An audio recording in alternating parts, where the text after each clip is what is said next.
I'm in a community Dharma leader training, and my first assignment is to record thoughts on the Four Noble Truths, which you can read about online.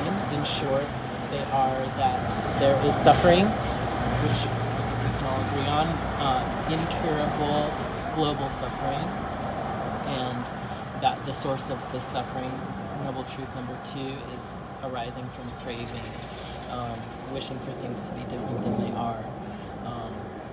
And the third one is that there is a path out of suffering, and the fourth truth is that that's the Eightfold Noble Path, which includes ethical behavior, it includes cultivation of concentration, and wisdom that arises from those conditions of ethical behavior and cultivation of concentration.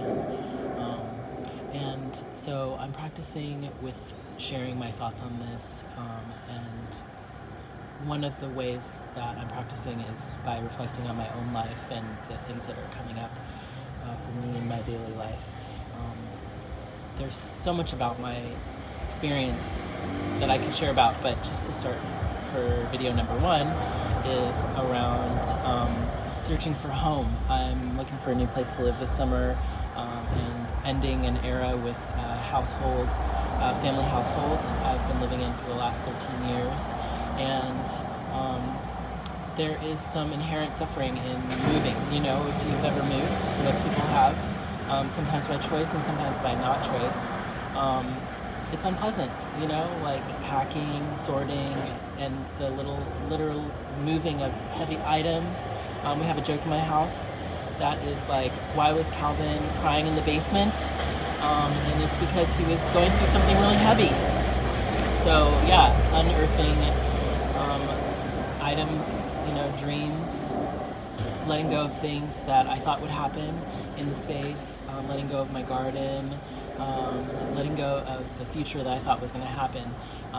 There's that craving there, wishing for things to be different than they are, and either things in the past, having some regrets about the household relationships, or attachments to what I thought the future would look like.